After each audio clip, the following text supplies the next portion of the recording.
저는 올해 66살이 된 김자옥입니다. 저희 남편은 무뚝뚝한 사람이었지만 제게는 든든한 언덕이었지요. 사소한 말 없이도 눈빛 하나로 마음을 읽어주던 사람. 그 사람은 평소에도 병원 한 번 제대로 안 가던 사람이었어요. 그러던 어느 겨울날 잠깐 누워있겠다던 남편이 갑자기 가슴을 부여잡고 고통스러워했습니다. 숨을 몰아쉬던 남편은 결국 병원 응급실에서 중환자실로 옮겨졌고 의사는 조심스럽게 말했습니다. 회복 가능성이 크지 않습니다. 마음의 준비를 하셔야 할 것 같습니다. 며칠 동안 저는 남편 곁에서 밤을 지새웠습니다. 산소 호흡기에 의지하던 남편은 제 손을 꼭 쥐어주곤 했습니다. 말은 없었지만 그 손길엔 수많은 말이 담겨 있었지요. 남편이 눈을 감던 날, 그는 눈을 뜨고 저를 조용히 바라봤습니다. 말 대신 눈으로 전하던 그의 마지막 인사. 저는 그 눈빛에서 분명히 느꼈습니다. 미안하다. 그리고 고맙다고. 그가 눈을 감고 나자 방 안의 모든 소리가 사라진 듯 했습니다. 모니터 소리도, 의료기계의 삐 소리도, 제 심장 소리조차 멀어지는 것 같았어요.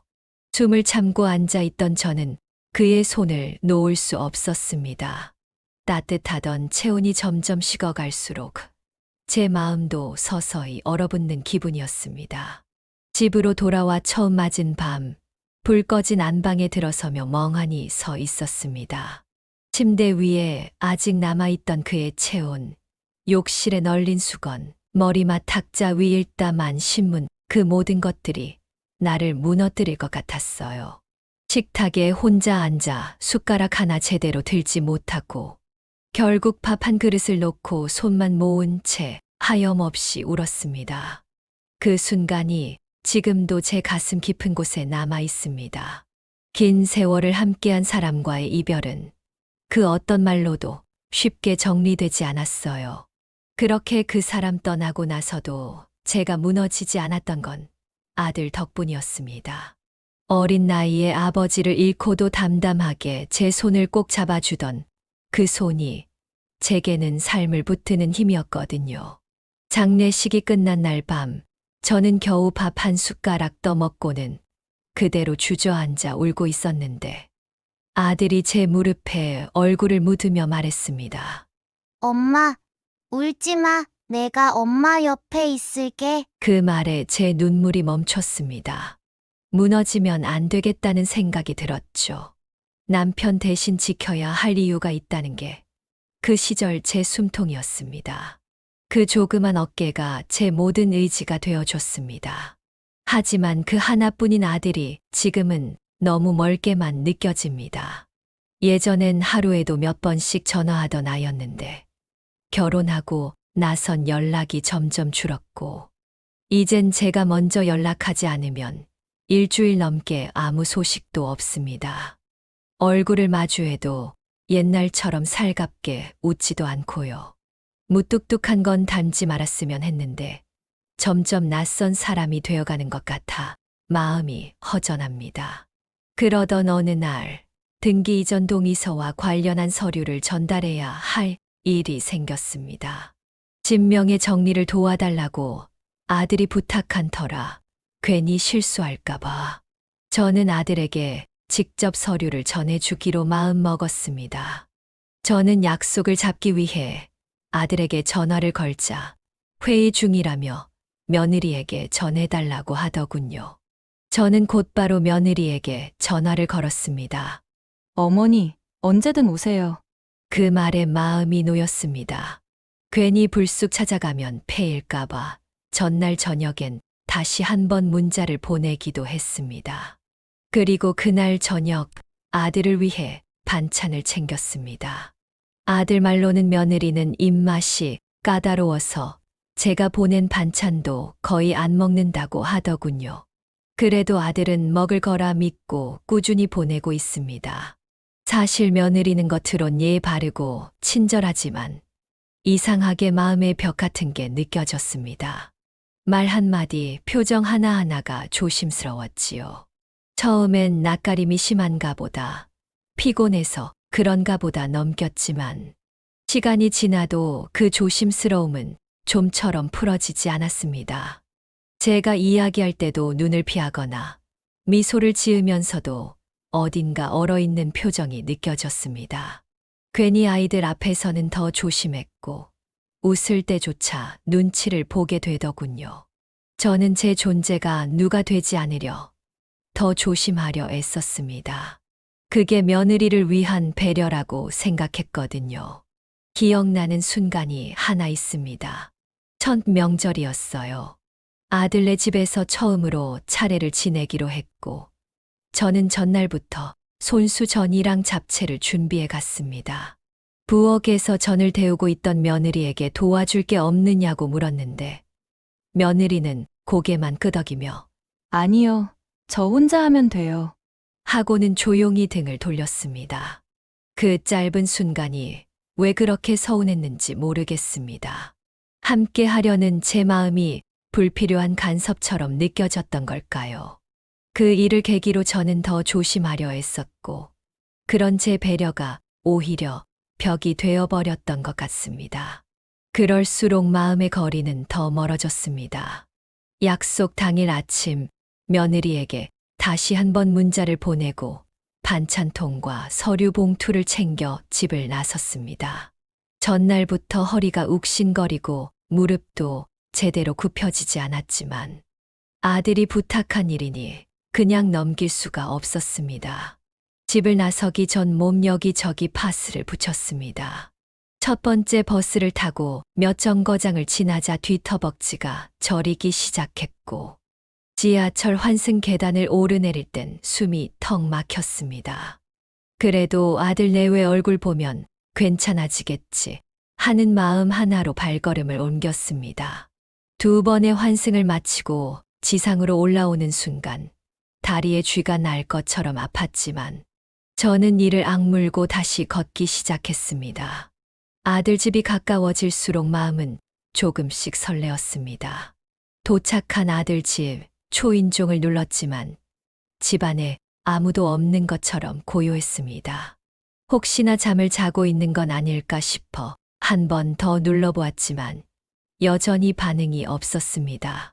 그래서 며느리에게 전화를 걸었습니다. 하지만 신호는 가는데 받지 않았죠. 이상하네. 분명 집에 있다고 했는데 문 앞에 서서 귀를 기울이고 있는데 안에서 툭 무언가 떨어지는 소리가 들렸습니다. 컵이나 작은 그릇이 바닥에 닿는 듯한 둔탁한 소리였죠. 그리고 나지막한 발소리가 뒤따랐습니다. 맨발인지 슬리퍼인지 모를 조심스러운 걸음. 누군가 안에 있다는 확신이 들었습니다. 그리고 얼마 지나지 않아서 전화 통화 소리가 들렸습니다. 치킨 한 마리랑 콜라 하나 가져다 주세요.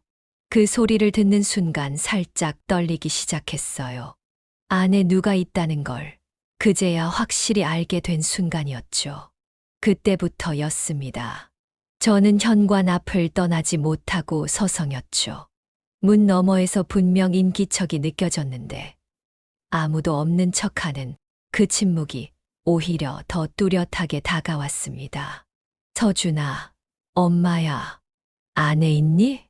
조심스레 문을 두드리며 말을 걸었지만 역시 대답은 돌아오지 않았습니다.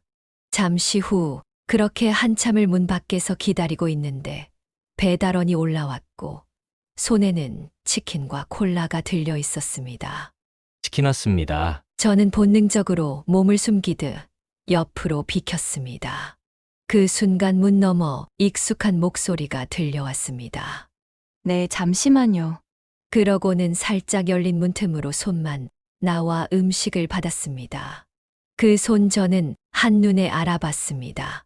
며느리였습니다. 그 순간 제 가슴이 쿵 하고 내려앉았습니다. 며느리는 배달원을 향해 고맙다고 말하며 문을 닫았고 저는 그대로 굳은 채 서 있었습니다. 입술이 바짝 말라 아무 말도 나오지 않았죠. 문이 완전히 닫힌 뒤에도 저는 한참 동안 그 앞을 떠나지 못했습니다. 속에서 뭔가 끓어오르는 듯 했지만 그걸 억누르며 다시 초인종을 눌렀습니다. 하지만 돌아오는 건 정적뿐이었죠.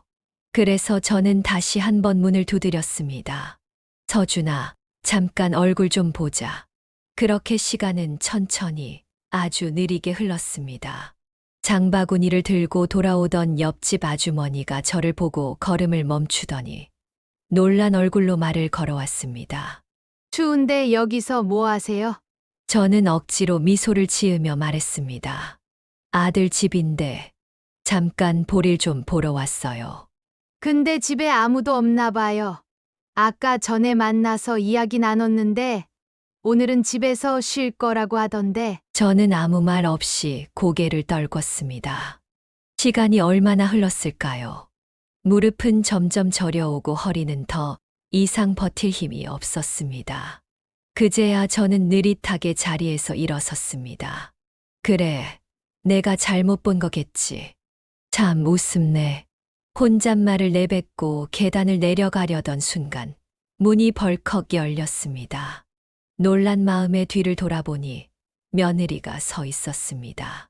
잠시 눈이 마주쳤지만 그녀는 눈길을 피하며 말했습니다. 어머니, 들어오세요. 잠자느라 초인종 소리를 못 들었어요. 잠자느라 모든 게 말이 되지 않았습니다. 전화 소리에 치킨 주문하는 소리까지 들었는데 아무리 생각해도 잠들었다는 말은 믿기 어려웠습니다. 오히려 그 말 한마디에 마음이 더 허물어졌습니다. 있는 사실을 외면하고 거짓말로 덮으려 드는 그 태도가 낯설고도 서늘했습니다. 하지만 그 순간 저도 모르게 마음속에서 차오르던 말들을 꾹 눌러 삼켰습니다. 괜히 따지듯 물으면 제가 더 초라해질 것 같아서요. 그래서 저는 아무 말 하지 않고 그저 조용히 고개를 끄덕였습니다. 그러곤 반찬 봉투를 조심스레 들고 집 안으로 들어섰습니다. 서준 씨는 출장 갔고 내일쯤 온다고 했어요. 며느리는 저를 쳐다보지도 않고 말했습니다. 목소리는 건조했고 얼굴엔 짜증이 서려 있었죠. 아마 그녀도 나름의 사정이 있었겠지요. 저희 방문이 하루 일정을 흐트러뜨렸을 수도 있고 혹은 그동안 쌓인 감정이 피곤함과 겹쳐 밖으로 드러난 걸 수도 있습니다. 처음부터 저를 싫어했던 건 아닐 텐데 서로의 거리 두기를 오해로 받아들이고 있던 건 아닐까 그런 생각도 들었습니다. 저는 반찬통을 식탁 위에 올려두고 등기 서류가 든 봉투를 꺼내 조심스럽게 내밀었습니다. 이거 서준이가 부탁한 서류야. 전달만 해줘. 그녀는 고개를 끄덕이며 봉투를 받았습니다. 그 순간 문이 완전히 닫히지 않았는지 살짝 열린 방문 틈 사이로 불빛과 함께 안방 쪽에서 무언가 소리가 들렸습니다. 하지만 저는 모르는 척 뒤돌아 나오려고 신발을 신고 있었습니다. 그 순간 안에서 숨죽이는 기척이 사라지고 방문이 살짝 열리면서 아들이 조심스럽게 고개를 내밀었습니다. 여보, 엄마 갔어. 순간 정적이 흘렀습니다. 아들은 저와 눈이 마주치자 그대로 굳어버렸습니다. 놀란 얼굴로 입을 반쯤 벌린 채 한마디도 못했습니다.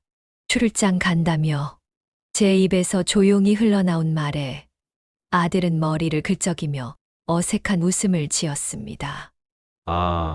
그게 갑자기 일정이 바뀌어서. 웃으며 둘러대는 모습이 더 낯설게 느껴졌습니다. 저는 애써 아무렇지 않은 척하며 고개를 끄덕였습니다. 말이라도 믿는 척 해야 했으니까요. 하지만 그 순간 제 마음속에서 무언가 뚝 하고 끊어지는 소리가 났습니다. 아니, 어쩌면 그동안 애써 붙들고 있던 끈 하나가 스스로의 무게를 견디지 못하고 풀린 거였는지도 모릅니다. 오래전부터 느껴온 거리감과 외면당하는 듯한 순간들, 그리고 말하지 않아도 알 거라고 믿었던 오해들이 쌓이고 쌓여 결국 이 순간에 이르렀던 겁니다. 머리로는 이해하려 했지만 가슴은 그저 찢어질 듯 아팠습니다. 분명 익숙해야 할 얼굴인데 그렇게 낯설 수가 없었습니다. 아이 때부터 한결같이 다정했던 그 눈빛은 어디 가고 어딘가 멍하고 피하려 드는 눈빛만 남아 있었죠. 며느리는 아들의 뒤에 조용히 서 있었고 아들은 마치 잡히지 않으려는 사람처럼 쭈뼛거리며 문에 기댄 채 말을 잇지 못했습니다. 엄마 그게 그냥 좀 며느리는 그제야 조심스럽게 말을 꺼냈습니다. 솔직히 어머니가 자주 오시는 게 부담스러웠어요. 처음엔 그냥 조금 불편한 정도였는데 자주 오시다 보니 제 생활 리듬이 흐트러지는 느낌이 들더라고요. 그리고 이 집은 저희 부부만의 공간인데 누군가 계속 드나드는 것 같고 눈치도 보이고 저희 집이니까 저희 맘대로 할 권리가 있잖아요. 당황스러웠습니다. 애써 조심하려 노력했던 제 시간들이 송두리째 부정당하는 기분이었거든요. 그동안 반찬 하나를 보내도 입맛을 헤아려 골랐고 날짜를 조율하며 폐가 될까 망설였던 순간들이 떠올랐습니다. 그런데도 며느리의 말은 너무나 단호하고 날카로웠습니다. 이후에도 아들은 제게 미안하다며 고개를 숙였지만 말끝마다 며느리 쪽을 살피는 눈빛은 분명했습니다. 제 앞에서는 사과하면서도 결국 그녀의 눈치를 보며 다시 입을 다물고 말았죠. 그 이중적인 태도는 말보다 더 선명하게 제 가슴을 쿡쿡 찔렀습니다. 그래 엄마가 갑자기 와서 미안하다. 제 입에선 그 말이 먼저 나왔습니다. 상황은 제가 상처받은 쪽인데 입 밖으로 나온 건 엉뚱하게도 사과였습니다. 아니 그런 게 아니라 아들은 손사래를 쳤지만 진심이 실려 있지 않다는 걸 저는 알았습니다. 저는 식탁 위에 반찬통을 바라보며 힘없이 말했습니다. 식탁 위의 반찬은 너가 좋아하던 거야. 혹시나 했어.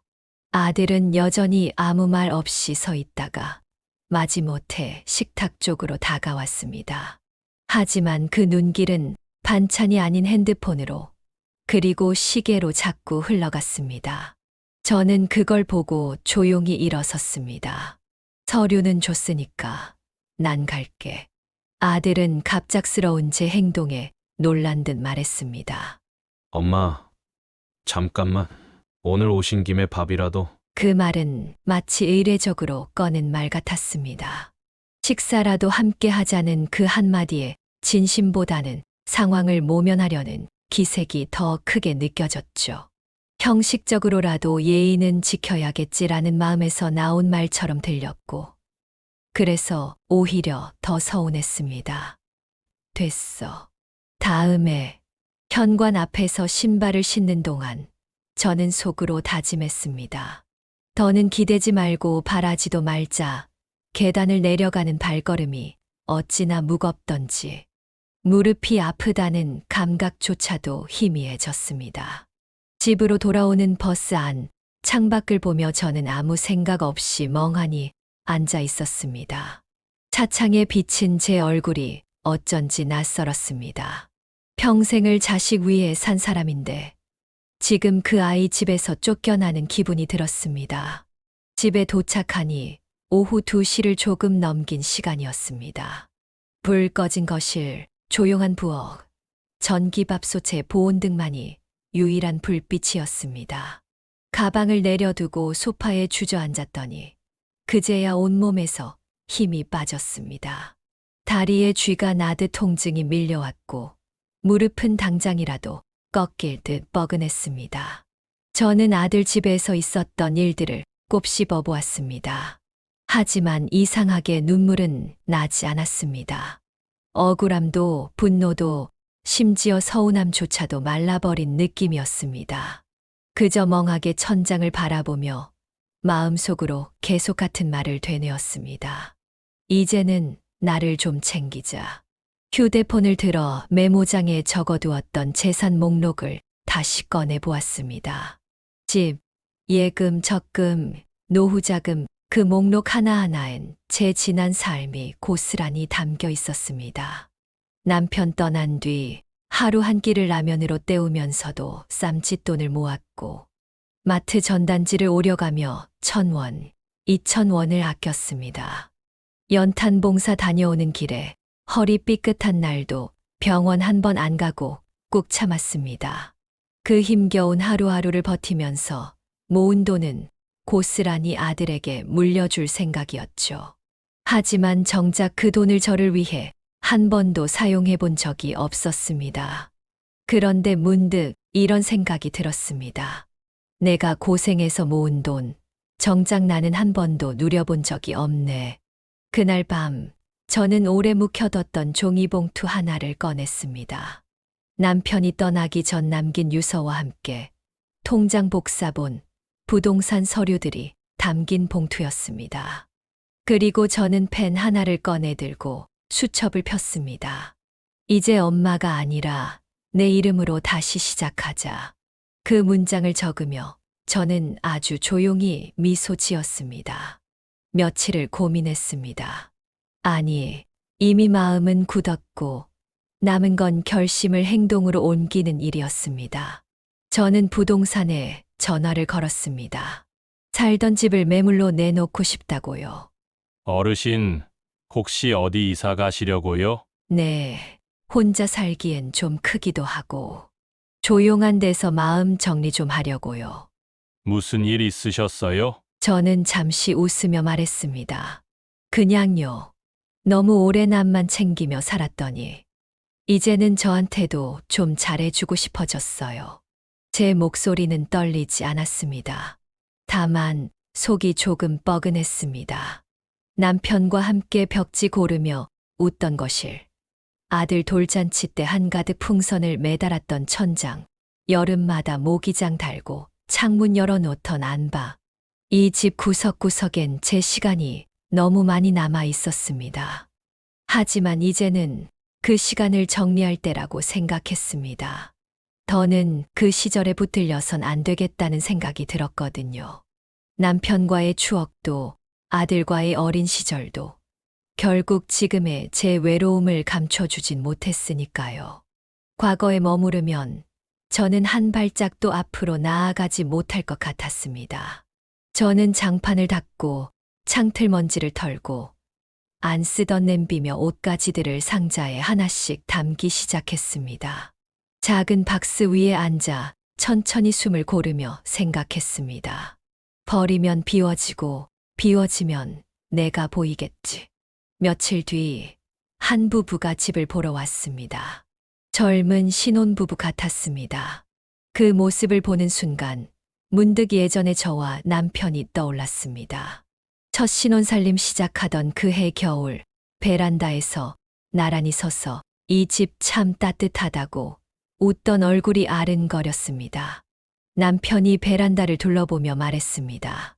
여기서 해지는 거 보이면 좋겠다. 저는 그때 생각에 괜히 창가 쪽에 시선을 고정한 채 말없이 웃었습니다. 아마 저 부부가 이 집에 들어오면 또 다른 시간이 흘러가겠지요. 그리고 드디어 집이 팔렸습니다. 잔금을 받던 날, 저는 통장을 한참 들여다봤습니다. 잔고가 많고 적음을 떠나 이제 새 출발을 할 준비가 되었단 게 중요했습니다. 그날 저녁 저는 근처 부동산에 다시 전화를 걸었습니다. 수화기 너머로 들리는 벨 소리 동안 제 가슴은 이상하게 두근거렸습니다. 단순한 거래가 아니라 삶의 방향을 바꾸는 첫 발걸음 같았거든요. 누군가 제 전화를 받을까? 어떤 말로 시작해야 할까가? 망설이면서도 한편으론 이 선택이 맞다는 확신이 들었습니다. 이제는 정말 나를 위한 집을 찾고 싶었습니다. 여보세요, 부동산이죠. 월세 원룸 하나 보려는데요. 햇볕 잘 들고 조용한데요. 네. 어르신 혹시 어느 정도 크기나 위치는 생각해 두신 데 있으세요? 너무 넓지 않아도 되고 역세권까진 바라지 않아요. 다만 햇빛 잘 들고 좀 조용했으면 해요. 혼자 사시는 거죠? 네. 이제는 혼자서 편하게 숨 쉴 수 있는 공간이면 충분하거든요. 그런 조건이라면 괜찮은 원룸 몇 군데 있어요. 내일쯤 한번 보러 오시겠어요? 좋아요. 내일 오후쯤 시간 낼 수 있을 것 같아요. 전화를 끊고 난 뒤 거울 앞에 섰습니다. 무표정한 얼굴이 낯설지 않았습니다. 오히려 처음으로 제 얼굴을 있는 그대로 들여다볼 수 있었습니다. 그렇게 이사한 원룸은 오래된 저층 건물이었지만 햇볕이 아주 잘 드는 방이었습니다. 오전이면 커튼 사이로 햇살이 촘촘히 내려앉고 오후엔 작은 창문으로 바람이 살며시 스며들었습니다. 짐은 많지 않았습니다. 접이식 식탁 하나, 작은 전기밥솥, 몇 벌의 옷, 그리고 손때 묻은 그릇 몇 개. 작은 공간이지만 내 마음대로 쉴 수 있는 곳. 그게 이렇게 편한 건지 처음 알았습니다. 다음 날 아침 혼자 밥을 지어 먹었습니다. 작은 솥에서 밥이 고슬고슬 익어가는 냄새가 집안 가득 퍼졌습니다. 김이 피어오르는 그 냄새가 어쩐지 마음을 따뜻하게 데워주는 것 같았습니다. 반찬은 전날 남은 멸치볶음과 두부조림을 작은 접시에 정갈히 담았습니다. 뜨거운 국은 아니었지만 뚝배기 뚜껑을 열자마자 퍼지는 된장의 구수한 향에 저도 모르게 입가에 미소가 번졌습니다. 혼자 먹는 밥상이었지만 허전하지 않았습니다.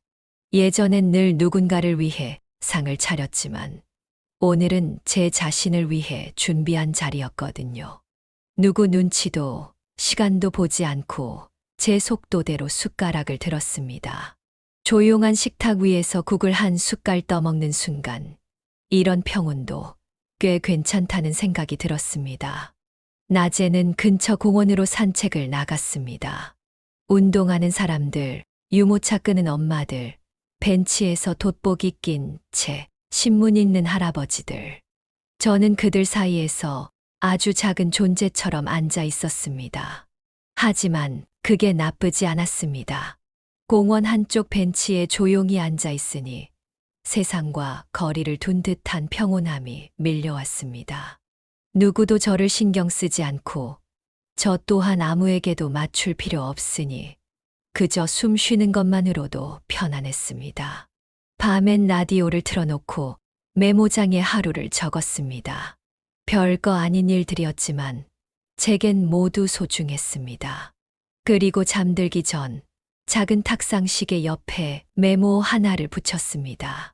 나는 나의 하루를 지킬 것이다. 그 문장을 보고 천천히 불을 끄고 누웠습니다. 그렇게 조용하고 평화로운 날들이 흐르던 어느 날, 낯익은 번호가 휴대폰에 떴습니다. 아들이었습니다. 망설임 끝에 전화를 받자 아들의 목소리가 들렸습니다. 조금은 어색하고 낯설게 느껴지는 목소리였습니다. 엄마 어디에요? 요즘 왜 연락이 없어요? 저는 조용히 웃으며 대답했습니다. 잘 지내고 있어. 그냥 좀 쉬고 있었어. 그날 오후 아들과 며느리가 찾아왔습니다. 엄마 여기서 지내는 거예요? 이사 간 줄도 몰랐어요. 아들은 말끝을 흐리며 고개를 돌렸습니다. 왜 말도 없이 이사했어요? 솔직히 좀 서운했어요. 나한텐 얘기해줬어야죠. 저는 잠시 숨을 고르고 대답했습니다. 미안하다. 근데 그땐 말할 힘도 없었어. 말하면 내가 또 망설일까봐. 조용히 나오지 않으면 아예 못 나올 것 같더라. 저는 아들 내외를 지그치 쳐다보다가 말을 이었습니다. 다시 시작하고 싶었거든. 아들은 작아진 방 안을 둘러보다가 한참을 말없이 서 있었습니다. 식탁 위에 가지런히 놓인 반찬통, 벽에 붙어있는 나는 나의 하루를 지킬 것이다 라는 쪽지, 그리고 밝게 들어오는 햇살까지. 그제야 아들이 말했습니다. 엄마, 우리 그날 일 미안해요. 사실 그때 집 안에서 엄마 목소리 다 들었어요. 근데 솔직히 말하면 그 순간 안에 눈치도 보이고 엄마랑 마주할 용기도 없었어요. 괜히 더 어색해질까봐.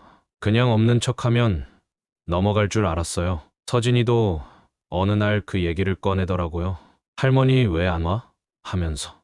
그 말 듣고 나니까 더더욱 마음이 무거웠어요. 지금도 그 생각만 하면 죄송하고 부끄러워요. 저는 고개를 살짝 끄덕였습니다. 그 말이 꼭 필요했던 건 아니지만 늦게라도 들을 수 있어 고마웠습니다. 이제는 엄마 혼자 두기 좀 불안해요. 같이 지내는 건 어때요? 그 제안에 저는 부드럽게 웃으며 대답했습니다. 이제야 혼자 숨 쉬는 법을 배웠는데 다시 돌아가는 건 좀 그렇네. 난 여기가 좋아. 아들과 며느리는 말없이 고개를 끄덕였습니다. 잠시의 침묵 끝에 며느리가 작게 말했습니다. 가끔 식사 같이 해요, 어머니. 저는 따뜻하게 대답했습니다. 그래. 서로 무리하지 않는 선에서 천천히 그렇게 해보자. 그날 밤 잠들기 전 저는 다시 메모장을 꺼냈습니다.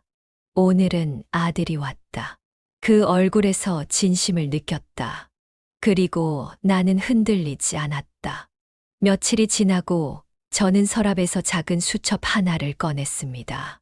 몇 년 전 마트 사은품으로 받았던 공짜 수첩이었는데 표지가 낡고 누렇게 발에 있었지만 오늘만큼은 새 다이어리처럼 느껴졌습니다. 볼펜을 쥔 손이 잠시 머뭇거렸습니다. 가족과 함께 살 때는 늘 남편 식사 시간, 아들 학교 시간표에 맞춰 제 하루가 짜였고 제 시간은 늘 뒷전이었습니다. 하루를 어떻게 쓸지는 제 선택이 아닌 그들의 일정에 따라 결정됐으니까요. 하지만 지금은 처음으로 제 이름이 적힌 하루가 생긴 겁니다.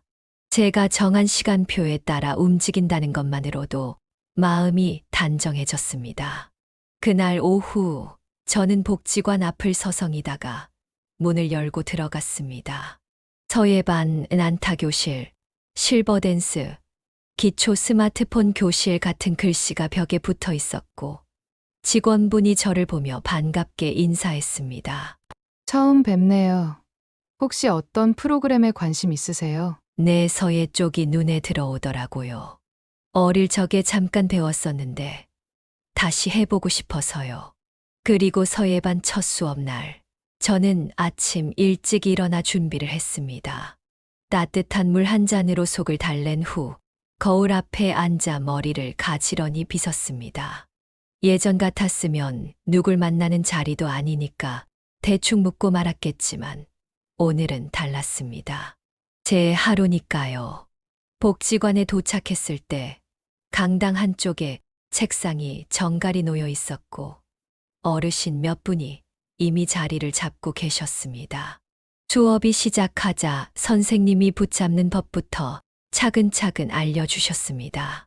어르신, 손목에 힘 너무 주지 마시고요. 붓이 종이 위에 살짝 앉는다고 생각하세요. 저는 조심스럽게 붓을 들어 첫 획을 그었습니다. 먹향이 은은하게 퍼졌고 종이에 번지는 먹물 자국을 보며 마음이 차분해졌습니다. 그동안 말로도 풀지 못한 감정들이 붓끝으로 조용히 흘러나오는 것 같았습니다. 옆자리 할머니가 다정하게 말을 걸어왔습니다. 어디서 서예 배우신 적 있으세요? 저는 머쓱하게 웃으며 대답했습니다. 예전에 취미 삼아 혼자 쓰곤 했는데 애 키우느라 붙잡을 틈도 없어졌어요. 이젠 시간이 많아져서 다시 시작해보려고요. 그 말에 할머니가 고개를 끄덕이며 말했습니다. 맞아요. 늦은 건 없어요. 다시 시작하면 되죠? 그 말이 괜히 마음에 오래 남았습니다. 늦어도 된다. 지금부터 다시 해도 된다. 누가 말해주지 않아도 알고 있었지만 누군가 그렇게 따뜻하게 말해주는 건 참 오랜만이었습니다. 수업이 끝나고 복지관 앞 벤치에 앉았습니다. 햇볕이 볼에 따뜻하게 닿았고 그 순간 머릿속에 떠오른 말 하나. 이게 평온이라는 거구나. 그렇게 특별할 것 없는 하루였는데도 마음 어딘가가 촘촘히 채워지는 기분이 들었습니다. 집에 돌아와 저녁을 챙기고 하루 일과를 메모장에 적었습니다. 저의 수업 첫날. 손은 좀 떨렸지만 마음은 묘하게 편했다. 낯선 하루였는데도 익숙해지고 싶다 생각했다. 그날 밤 라디오에서 조용한 피아노 곡이 흘러나왔습니다. 저는 조용히 등을 기대고 눈을 감았습니다. 익숙하지 않았지만 분명 좋은 하루였습니다. 며칠 뒤 복지관 서예반에서 함께 수업을 들었던 할머니 한 분이 말을 걸어오셨습니다. 김 여사님, 다음 주에 동네 문화센터에서 작품 전시회 하는데 우리 것도 같이 나간대요. 제가 쓴 글씨도요? 그럼요. 첫 주차 끝나고 다들 한 장씩 냈잖아요. 선생님이 골라서 내셨대요. 순간 머리가 하얘졌습니다. 전시회라니, 그건 저 같은 사람과는 거리가 먼 이야기라고 생각했거든요. 하지만 동시에 이상하게 가슴 한쪽이 간질간질했습니다. 누군가 제 흔들리는 분놀림을 보고 무언가 따뜻한 마음을 느꼈다는 뜻일 테니까요. 그날 집에 돌아와 저는 서랍에서 화장품 파우치를 꺼냈습니다. 몇 년째 쓰지 않아 먼지가 쌓여있던 립스틱 하나를 골라 거울 앞에 섰습니다. 이런 색이었나. 입술에 살짝 찍어 바르고 웃어보니 낯설지만 나쁘지 않았습니다. 오래 잊고 지낸 얼굴이 천천히 드러나는 기분이었습니다. 살짝 주름이 진 눈가까지도 오늘따라 덜 외로워 보였습니다. 그건 단순한 화장이 아니었습니다. 오랫동안 잊고 지낸 나를 다시 꺼내보는 의식 같은 순간이었죠. 누군가를 위해 단장하는 게 아니라 오직 나 자신을 위해 거울 앞에 선다는 건 제게는 낯설고도 새로운 일이었습니다. 립스틱을 바르는 내내 마음 한편이 간질거렸습니다. 이런 얼굴로 전시회장에 가도 괜찮을까 하는 생각보다도 이제는 나도 괜찮다고 말해도 되겠구나 하는 마음이 먼저 들었거든요. 그날 거울 속 저는 오랜만에 스스로에게 고개를 끄덕일 수 있는 얼굴이었습니다. 전시회 날, 저는 낡은 블라우스에 다림질한 바지를 입고 복지관에 도착했습니다. 생각보다 많은 사람들이 와 있었습니다.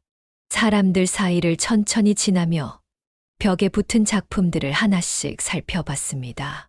어떤 글 귀엔 깊은 삶의 흔적이 담겨 있었고, 어떤 글씨엔 여전히 흔들리는 손길이 고스란히 묻어 있었습니다.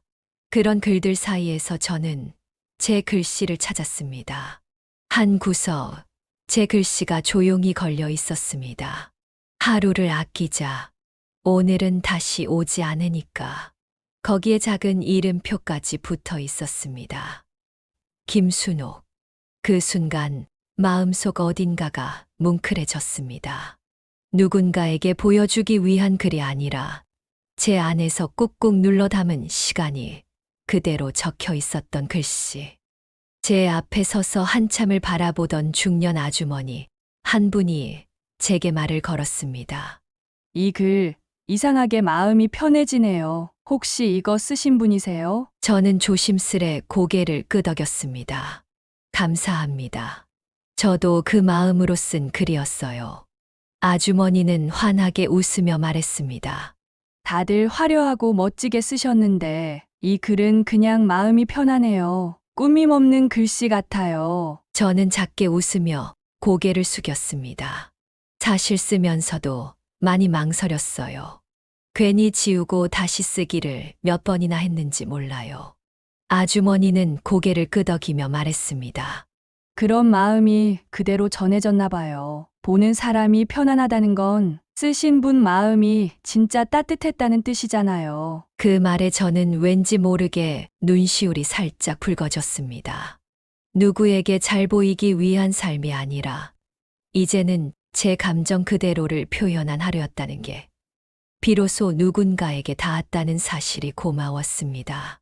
그날 저녁 원룸으로 돌아온 저는 작은 캔들을 켜고 조용히 앉았습니다. 전시회 팸플릿 사이에 끼워둔 이름표를 꺼내 천천히 바라봤고 그 순간 전시장의 분위기가 다시금 선명하게 떠올랐습니다.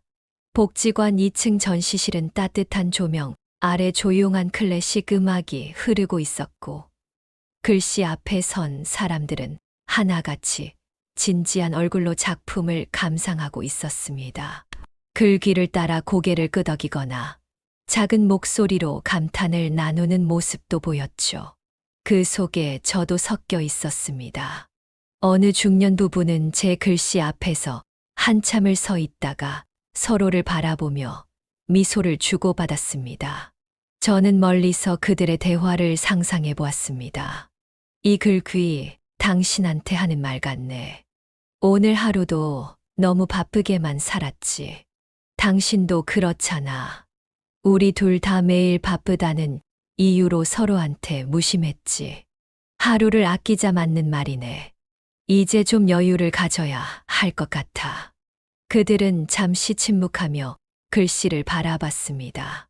아주 조용한 순간이었지만 그 속엔 서로를 이해하고 다독이는 마음이 오갔습니다. 그 모습을 보는 제 마음 한편이 뭉클해졌습니다. 내 글씨가 누군가에게 작은 대화의 계기가 되었다는 사실이 말로 다 못할 만큼 기뻤습니다. 꾸미지 않은 글씨, 담담하게 써 내려간 그 한 문장이 누군가의 마음에 스며들었다는 게 그저 감사했습니다. 저는 생각을 정리하고 문장 하나를 적기 시작했습니다. 누구를 위해 살지 말고 나답게 살자. 그 문장을 적고 나서야 알았습니다. 제가 웃으면 세상도 같이 웃어준다는 거요. 그리고 그 웃음이 이제는 누군가의 마음에도 잔잔한 미소로 닿을 수 있다는 거요.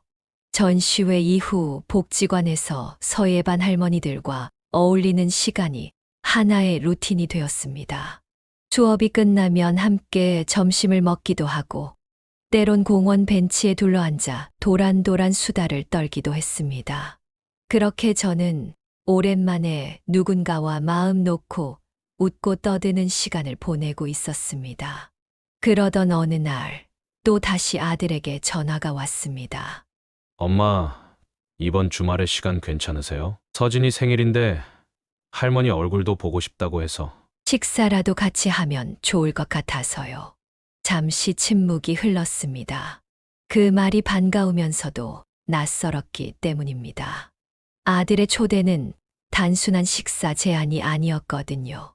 그동안 멀어졌던 거리, 차갑게 식어버렸던 마음들이 다시 조금은 녹을 수 있을지 모른다는 신호처럼 느껴졌습니다. 하지만 동시에 망설임도 컸습니다. 괜히 또 기대했다가 상처받는 건 아닐까. 예전처럼 문 앞에 서서 혼자 되돌아오게 되는 건 아닐까. 여러 감정이 뒤섞인 채 저는 그 순간 짧지만 깊은 고민에 잠겨 있었습니다. 시간 괜찮아. 어디서 만나면 될까? 저는 담담하게 대답했습니다. 거절하지도 반기지도 않았습니다. 그냥 조용히 지금 내 위치에서 할 수 있는 말을 골랐을 뿐이었습니다. 약속 당일 저는 옷장에서 가장 편안한 옷을 꺼내 입었습니다. 예전 같았으면 손잡으러 간다는 마음에 새 옷을 사고 반찬도 몇 가지 챙겨 들었을 테지만 이번엔 달랐습니다. 약속 장소는 근처 패밀리 레스토랑이었습니다. 아들과 며느리, 손자는 이미 와 있었습니다. 아이는 환하게 웃으며 달려와 제 품에 안겼고 저는 그 작은 품을 천천히 안았습니다. 할머니 왜 이제 왔어요? 보고 싶었어요. 그 말에 순간 목이 메었지만 저는 아이가 볼까봐 조심스럽게 웃으며 말했습니다. 할머니도 보고 싶었지. 식사 중간 아들이 조심스럽게 말을 꺼냈습니다. 엄마, 전시회에서 작품 봤어요. 이름 보고 깜짝 놀랐어요. 그 이야기를 듣고 저는 살짝 놀랐습니다. 아들 내외가 제 전시회 참가 소식을 어떻게 알았는지 궁금했죠. 알고 보니 복지관에서 찍은 전시회 사진이 동네 SNS 계정에 올라갔고 우연히 그걸 며느리가 보게 되었던 거였습니다. 처음엔 그냥 넘기려다 제 이름을 발견하고 깜짝 놀랐다고 하더군요. 그렇게 아들과 함께 전시장에 조용히 다녀갔다고 말했습니다. 전혀 예상하지 못했던 우연이 저에겐 작은 기적처럼 느껴졌습니다. 아들은 이어 말했습니다. 사실 엄마한테 말 안 한 건 그냥 조용히 보고 싶었거든요. 엄마가 어떤 모습으로 살고 있는지 말로 듣는 것보다 직접 느껴보고 싶었어요. 근데 그 글씨를 보고 있으니까 이상하게 가슴이 먹먹했어요. 어릴 때 엄마가 제 글씨 봐주던 손이 떠올랐거든요. 그때 생각나더라고요. 저는 조용히 고개를 끄덕였습니다. 며느리도 덧붙였습니다. 어머니, 글씨 너무 좋았어요. 전 몰랐어요. 어머니가 그렇게 마음이 따뜻한 분이라는 걸. 어머니는 원래 그런 분이셨을 텐데, 그걸 제가 느끼려고 한 적은 없었던 것 같아요. 글씨 한자 한자에 진심이 묻어나서 좀 울컥했어요. 저는 빙그레 웃었습니다. 그동안은 나도 내가 누군지 잘 몰랐거든. 요즘은 조금씩 나를 알아가는 중이야. 그 말에 아들과 며느리는 잠시 말을 잊지 못했습니다. 예전 같았으면 이쯤에서 우리 집으로 다시 들어오시라는 말이 나왔겠지만 그날은 달랐습니다. 대신 며느리가 말했습니다. 가끔 저녁 드시러 오세요. 저는 웃으며 대답했습니다. 그래, 그건 참 고맙네. 작은 원룸문을 열고 들어와 옷을 갈아입고 따뜻한 물을 마셨습니다. 입안을 데우는 온기 속에서 식사 자리에서 느꼈던 낯선 따뜻함이 다시 떠올랐습니다. 어색한 눈빛 속에서도 진심이 담겼던 아들의 말, 조심스레 건넨 며느리의 초대, 그리고 품 안 가득 안겨와 보고 싶었다고 말하던 손자의 말투까지 그날의 조용한 여운이 마음속을 오래 맴돌았습니다. 그건 분명 이전과는 다른 온기였습니다. 무언가를 용서하고 다시 받아들여야겠다는 다짐보단 내가 지켜온 시간을 인정받은 듯한 감정이었죠. 그리고 메모장에 한 줄을 썼습니다. 나를 지키면서도 누군가와 다시 웃을 수 있다면 그걸로 충분하다. 아들 가족과의 식사 이후 제 일상은 다시 평소처럼 흘러갔습니다. 복지관 서예반은 여전히 주 이틀 한 번도 빠짐없이 나가고 있고요. 서예 선생님은 제게 종종 말씀하십니다. 김 여사님, 붓끝이 아주 살아있어요. 다음엔 붓글씨 강사 과정 한번 도전해 보시죠. 요즘은 하루가 참 알찹니다. 오전엔 서예 수업이 있고 붓을 들고 종이에 글씨를 얻는 그 시간이 제게는 가장 차분하고 집중되는 순간입니다. 한자 한자 써내려갈수록 마음이 정리되고 머릿속 복잡한 생각들이 잠시 자리를 비웁니다. 수업이 끝나면 근처 공원으로 향합니다. 가끔은 벤치에 앉아 바람 소리만 듣고 있을 때가 더 위로가 됩니다. 오후에 햇살의 나무잎 그림자가 흔들릴 때 마치 제 삶도 한 겹씩 투명해지는 것만 같습니다. 저녁엔 라디오를 틀고 손에 익은 펜으로 일기를 씁니다. 어떤 날은 하루를 몇 줄로 정리하기도 하고 어떤 날은 한 장을 넘기도록 펜이 멈추지 않을 때도 있습니다. 매일 하는 일이지만 매일이 다릅니다. 그래도 그 하루를 적는다는 것 자체가 제게는 작은 약속이자 다짐입니다. 그런 날 중 하루 공원 벤치에 앉아 있는데 낯익은 얼굴이 다가왔습니다. 김 여사님, 여기서 자주 뵙네요. 복지관에서 몇 번 스쳤던 박 여사님이었습니다. 말이 붙자 서로 가까워졌고 그날 이후로는 산책도 가끔 함께 하게 됐습니다. 나눌 말이 있다는 건 참 기쁜 일이더라고요. 혼자 지내시면서 외롭진 않으세요? 박 여사님이 물었고 저는 웃으며 고개를 저었습니다. 외롭죠. 근데 그게 꼭 나쁜 건 아니더라고요. 혼자 있는 시간이 꼭 비어 있는 건 아니라는 걸 요즘 알게 됐어요. 그 말에 박 여사님도 조용히 웃었습니다. 저도 그래요. 예전엔 텔레비전 소리 없으면 허전했는데 요즘은 그냥 창밖 나무집 흔들리는 소리만 들어도 마음이 편하더라고요. 우리는 그렇게 한참 동안 말을 줄이고 바람 소리를 함께 들었습니다. 꼭 말이 오가야 친밀한 건 아니더군요. 같은 자리에 앉아 고요함을 공유할 수 있다는 것만으로도 어쩐지 외롭지 않았습니다. 집에 돌아와 책상에 앉았습니다. 작은 스탠드를 켜고 수첩을 펼쳐 오늘 하루를 정리했습니다. 오늘은 혼자서도 기분이 나쁘지 않았다. 누구와 함께하지 않아도 괜찮은 날이 있다는 걸 알았다. 이제야 진짜 내 시간이 시작된 것 같다. 창밖엔 저녁 노을이 천천히 번지고 있었습니다. 예전 같았으면 남편과 나란히 앉아 이 노을을 함께 바라봤을 텐데 오늘은 혼자였습니다. 그래도 외롭지 않았습니다. 언젠가 아들과 손잡고 놀이터에서 노을을 배경으로 사진을 찍던 순간이 스쳤습니다. 그땐 몰랐습니다. 그렇게 평범한 하루가 오래도록 마음에 남아있을 줄은요. 오늘 노을은 그날보다 조금 더 붉었고 조금 더 조용했습니다. 이제는 그 조용함이 저를 위로하는 걸 알게 되었습니다. 예전 같았으면 누군가에게 보여주고 싶었을 풍경이었지만 오늘은 그냥 저 혼자만 알고 싶었습니다. 제 마음속에 조용히 간직하고 싶은 노을이었습니다. 며칠 뒤 복지관에서 서예반 친구들과 함께 자그마한 송년회를 열었습니다. 각자 한 가지씩 준비해 온 음식들을 책상 위에 펼쳐두고 종이컵에 귤을 나눠 담으며 웃음이 끊이지 않았습니다. 김 여사님, 이거 직접 만드신 거예요? 박 여사님이 제가 가져온 연근조림을 집어먹으며 물었습니다. 네, 어젯밤에 좀 무리했네요. 맛이 없으면 어쩌나 걱정이 되네요.